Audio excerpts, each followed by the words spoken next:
Hi brother. Brother చెప్పండి. AP elections ఎలా ఉన్నాయి? మంచి జోరుగా ఉన్నాయి, హుషారుగా ఉన్నాయి. ఎవరికి వాళ్ళు స్పీడ్గా ప్రచారం చేసుకుంటున్నారు. సో ఇప్పుడు సీఎం క్యాండిడేట్గా ఎవరు వస్తే బాగుంటుంది అనుకుంటున్నారు?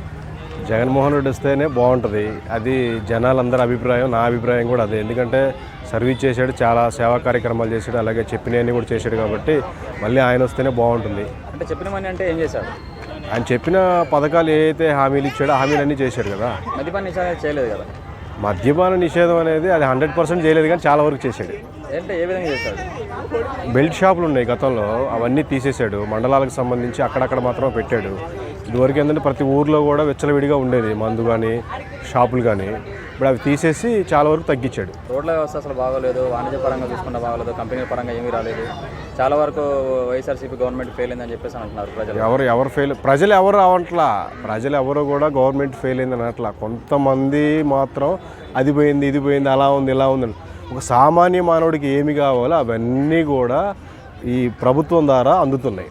అది నవరత్నాలు లాంటి పథకాలు ఇవ్వడం వల్ల చాలా వరకు గ్రామీణ ప్రాంతాల్లో ఉన్న ప్రజలు చాలా వరకు సోమరపోతులు అవుతున్నారని చెప్పేసి అంటారు. ఎందుకు అవుతారండి?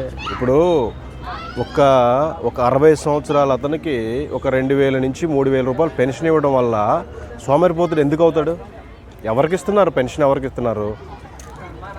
20 సంవత్సరాల వరకు పెన్షన్ ఇవ్వట్లేదు కదా. 60 సంవత్సరాలు ఈ రోజున ఆంధ్రప్రదేశ్లో ప్రతి ఒక్కరు కూడా ఇది గమనించండి, గుండెల మీద చేసుకుని ఆలోచించండి. ప్రతి ఇంట్లో కూడా 60 సంవత్సరాల పైబడిన వ్యక్తికి 3,000 రూపాయలు అది ఎంత అత్యవసరమో ప్రతి ఊర్లో ఉన్న విలేజర్స్ తెలుస్తుంది.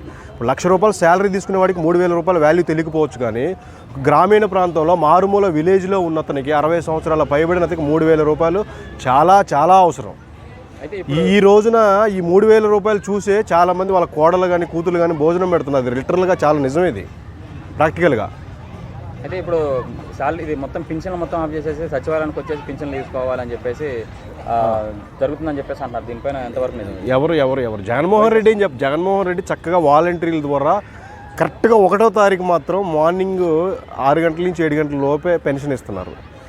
వీళ్ళేంటంటే ఈ పెన్షన్లు టైంకి ఇస్తుంటే ప్రభుత్వం టైంలో ఎక్కడ మనకి ఓట్ బ్యాంక్ పడిపోద్దోనని ఈ టీడీపీ కొంతమంది జనసేన కార్యకర్తలు వాళ్ళు టీడీపీ మనుషులు ప్రచారం చేస్తున్నారు తప్ప వాలంటీర్ వ్యవస్థకి అసలు ప్రభుత్వానికి రాజకీయానికి ఏమైనా సంబంధం ఉందా? వాళ్ళ యొక్క పోస్టులు వాళ్ళు 1వ తారీఖు పెన్షన్ ఇవ్వాలి కాబట్టి పెన్షన్ ఇస్తున్నారు. అది వాళ్ళ బాధ్యత, వాళ్ళు చేస్తున్నారు. అసలు దానికి దీనికి ముడిపెట్టడం అనేది అది కరెక్ట్ పద్ధతి కాదు అసలు. అది అంటే ఆంధ్రప్రదేశ్ డెవలప్మెంట్ పరంగా చూసుకుంటే చాలా దిగువ స్థాయిలో ఉంది. ఓన్లీ చూసుకుంటే ఒక ఎడ్యుకేషన్ పరంగా నెంబర్ 1 స్థానంలో ఉంది అంటున్నారు. చంద్రబాబు నాయుడుకి ఒక విజన్, ఒక పద్ధతి ఉంది కదా, ఆయన తీసుకొస్తే ఇప్పుడు ఆంధ్రప్రదేశ్ డెవలప్మెంట్ అయ్యే ఛాన్సెస్ ఉన్నాయి కదా. గతంలో ఆంధ్రప్రదేశ్కి ఏం చేశాడు? మొట్టమొదటి సీఎం మనకి చంద్రబాబు నాయుడే కదా. రాష్ట్రం ఎడగొట్టిన తర్వాత ఈ 5 సంవత్సరాల్లో ఏం చేశాడు? రుణమాఫీ చేస్తా అంటే రుణమాఫీ చేయలేదు. రైతులకు గిట్టుబాటు ధర అంటే అది ఇవ్వలేదు. రైతులకి ఏ విధంగానూ న్యాయం జరగలేదు. ఆంధ్రప్రదేశ్లో మెజారిటీ పీపుల్స్ రైతులు మాత్రమే, రైతు కుటుంబాలు మాత్రమే. వాళ్ళకి న్యాయం చేయలేదు కాబట్టే, చంద్రబాబు నాయుడు చెప్పిన పనులు చేయలేదు కాబట్టే గతంలో ఓడిపోవడానికి మెయిన్ కారణం అదే.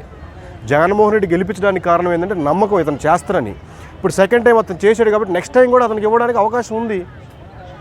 అంటే ఇప్పుడు చాలా వరకు సినిమాల్లో చూస్తే జగన్మోహన్ రెడ్డి వచ్చినప్పుడు బ్లూ కలర్, గ్రీన్ కలర్ పట్టాలు పట్టుకుని మరీ ఊరులు తిరుగుతుండని చెప్పేసి అంటున్నారు.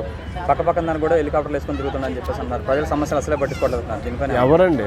ఇప్పుడు జగన్మోహన్ రెడ్డి గారు 5 సంవత్సరాల క్రితమే ప్రతి ఊర్లో ప్రతి ఏరియాకి చాలా వరకు వెళ్ళేసి అందరినీ కలిశాడు. ఇప్పుడు కూడా బస్సు యాత్ర పెట్టి చేస్తున్నారు. ఒక సీఎం క్యాండిడేట్గా ఉన్నప్పుడు ప్రతి చోటకి వెళ్ళడం కష్టమే. సీఎం క్యాడర్లో ఉన్నోళ్ళు ప్రతి ఊరికి వెళ్ళడం కష్టమే. కానీ గతంలో పాదయాత్ర చేశాడు, అన్నీ కలిశాడు. ఇప్పుడు మళ్ళీ బస్సు యాత్రతో చాలా వరకు రికవరీ చేస్తున్నాడు కదా.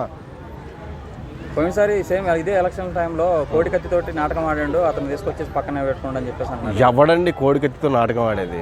అసలు ఈ ప్రపంచంలో ఏ వ్యక్తి కూడా కావాలని పొడిపించుకొని చేయడు. ఇది పిచ్చ రాజకీయాల్లో ఎల్లో మీడియా వాళ్ళు చేస్తున్నారు, కానీ కొంచెమైనా కామన్ సెన్స్ ఉండాలి వాళ్ళు చేసేదానికి కూడా. కావాలని ఎవడన్నా పొడిపించుకుంటాడా? కుండు సూత్తో పొడిపించుకోమని చెప్పండి. ఇప్పుడు ఈ మాట్లాడే వాళ్ళు ఎవరైతే కనీసం కత్తొద్దు ఏమొద్దు, గుండు సూత్తో కరెక్ట్గా పొడిపించుకోమని చెప్పండి. పోనీ పొడిపించుకుంటే ఓట్ బ్యాంక్ పెరుగుద్దని ఎవడన్నా పొడిపించుకుంటాడా? అసలు సంబంధం లేని ఏమేంటంటే టైంపాస్ కోసం ఏదో ఒకటి చేయాలని చేస్తుంటారు. దాని గురించి అనవసరం డిస్కషన్ వేస్ట్, టైం వేస్ట్. రీసెంట్గా జరిగిన గీతాంజలి ఇన్సిడెంట్లో కూడా కావాలనే వైఎస్ఆర్సీపీ వాళ్ళు కావాలని చేశారని చెప్పేసి అంటున్నారు. దేనికి సంబంధించి? గీతాంజలి ఇన్సిడెంట్ జరిగింది కదా. అవునవును. సో దాంట్లో కావాలనే వైఎస్ఆర్సీపీ వాళ్ళు పాజిటివ్ అని వాడుకుంటున్నారు అని చెప్పేసి అంటున్నారు. దీనిపైన అన్ని పనికిమాలిన మాట్లాడండి. ఖాళీగా ఉండి ఏదో ఒకటి మాట్లాడాలి. ఆ ప్రభుత్వానికి పాజిటివ్నెస్ వచ్చేస్తుంది. ఖచ్చితంగా గెలుస్తారని 100% వీళ్ళకి క్లియర్గా ఉంది. ఎవరు? చంద్రబాబు నాయుడికి, పవన్ కళ్యాణ్కి పక్కాగా జగన్మోహన్ రెడ్డి మళ్ళీ ప్రభుత్వం ఫామ్ చేస్తారని మీకు తెలుసు. దీనికోసం ఏ విధంగా ప్రయత్నాలు చేయాలో ఆ విధంగా ప్రతిసారి చేస్తున్నారు. చంద్రబాబు నాయుడు గారు ఇప్పుడు కలుపుకోవడానికి, పవన్ కళ్యాణ్ కలుపుకోవడానికి కానీ, మోడీ గారిని కలవడానికి, ఇవన్నీ ఏంటంటే సింగిల్గా ఎదుర్కొనే దమ్ము లేక. ఎందుకు లేదు ఎదుర్కొనే దమ్ము? అతను సంక్షేమ పథకాలు అమలు చేశాడు కాబట్టి భయంతోనే కదా ముగ్గురిని కూటమి ఏకమైంది. ఎందుకు ఏకమయ్యారంటే ఎదుర్కోలేకనే. మంచి పనులు చేశాడు కాబట్టి ఎక్కడ ఓడిపోతున్న భయంతో ఇవన్నీ చేసేది తప్ప వేరేది ఏం లేదు. లేకపోతే సింగిల్గా పోటీ చేసేవాడు చంద్రబాబు నాయుడు ధైర్యం ఉంటే. అది లేకనే కదా ఎంతమంది కుమ్మక్కైంది. దీంట్లో భాగంగా ఏంటంటే చెలక్తులు, కామెడీలు. ఈ మధ్య చంద్రబాబు నాయుడు కూడా ఒక మాట మాట్లాడు. ఆయన అంత పెద్ద వయసుకి, ఆయన ఇంత సీనియర్ అయ్యి ఉండి ఒక లారీ డ్రైవర్కి టికెట్ ఇస్తే దాన్ని సంతోషించాల్సింది పోయి హేళన చేస్తున్నాడు. అంటే ఒక బీసీ వ్యక్తికి టికెట్ ఇవ్వకూడదా? అంటే మధ్యతరగతుడికి టికెట్ ఇవ్వకూడదా? అంటే సామాన్య సభ్యుడికి టికెట్ ఇవ్వకూడదా? అంటే చాలా మంది వరకు కూడా పులివెందల్లోనే జగన్మోహన్ రెడ్డి ఓడిపోతారు అంటున్నారు. దీనిపైనే ఉంటారు. ఇది పెద్ద భయంకరమైన జోక్ ఏంటంటే ఇదే. మరి ఇలాంటి ప్రచారాలు కూడా చేస్తుంటే ఈ టీడీపీ కార్యకర్తలు కానీ, టీడీపీ వాళ్ళు కానీ జగన్మోహన్ రెడ్డి పులివెందులలో ఓడిపోవడం అనేది అసంభవం. తల కిందకు పెట్టి కాళ్ళు పైకి పెట్టి ఒక 20 సంవత్సరాలు తపస్సు చేసినా కూడా పులివెందులలో ఓడిపోవడం అనేది అది అసంభవం, జరగని పని. అలాంటి ఆలోచనలు ఏమైనా ఉంటే అవి కామెడీ కింద స్కిట్లు వేస్తారు తప్ప అక్కడక్కడ వర్కౌట్ కావు. ఓకే, ఫైనల్గా ఎన్ని సీట్లు వచ్చే అవకాశాలు ఉన్నాయి జగన్మోహన్? 135 నుంచి 150 సీట్లు మళ్ళీ వస్తాయి. 100% వస్తాయి, అందులో డౌట్ లేదు. ఏదైనా 2-3 సీట్లు అటు ఇటు వస్తాయేమో కానీ 135 నుంచి 150 సీట్ల లోపు ఖచ్చితంగా వస్తాయి. 100% మళ్ళీ జగన్మోహన్ రెడ్డి సీఎం అవుతాడు. ఈ కూటములు ఇవన్నీ వర్కౌట్ కావు. మోడీ గారు కూడా ఎప్పుడూ కూడా జగన్మోహన్ రెడ్డి గారిని విమర్శించలేదు. ఆయన కూడా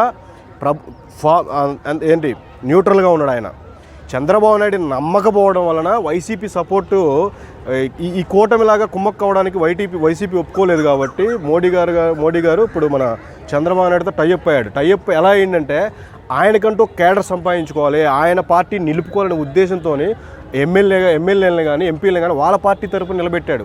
అదే కనుక మోడీ కనుక చంద్రబాబు గారిని నమ్ముంటే ఖచ్చితంగా చంద్రబాబు నాయుడు తరపునే టీడీపీ వాళ్ళకి టికెట్లు ఇచ్చేసి గెలిచిన తర్వాత మద్దతు అడిగేవాడు. ముందుగానే ఎందుకు అడిగిందంటే గతంలో చంద్రబాబు నాయుడు గారు చేసిన మిస్టేక్లు, చాలా దారుణమైన విషయాలు ఏంటంటే మోడీ గారితో కలిశారు, మోడీని వదిలేశాడు. మధ్యలో కాంగ్రెస్తో కలిశాడు, మళ్ళీ కాంగ్రెస్ని వదిలేశాడు, మళ్ళీ మోడీ దగ్గరికి వెళ్ళాడు.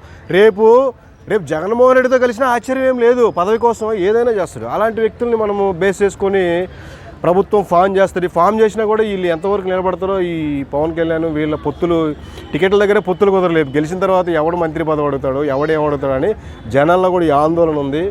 ఈ కూటమి వల్ల చాలామంది సామాన్య కార్యకర్తలు చాలా వరకు నష్టపోయారు. అది క్లియర్గా వైసీపీ పార్టీకి కానీ అందరికీ తెలుసు. వీళ్ళు చేసిన యదవ రాజకీయాలు ఎలా ఉన్నాయంటే ఈ టీడీపీ వాళ్ళు కానీ, జనసేన వాళ్ళు కానీ, సాధారణ మానవులు కానీ, సాధారణ కార్యకర్తలు కానీ చాలా ఇబ్బంది పడరు వీళ్ళ వల్ల. వీళ్ళందరూ కూడా గట్టిగా రియాక్ట్ అవుతారు. 100% జగన్మోహన్ రెడ్డి ప్రభుత్వానికి సపోర్ట్ చేస్తారు. 100% ప్రభుత్వం ఫామ్ చేస్తారు జగన్మోహన్ రెడ్డి. అది మినిమం 135 నుంచి 150 సీట్లు 100% వస్తాయి. థ్యాంక్ యూ థ్యాంక్ యూ అండి.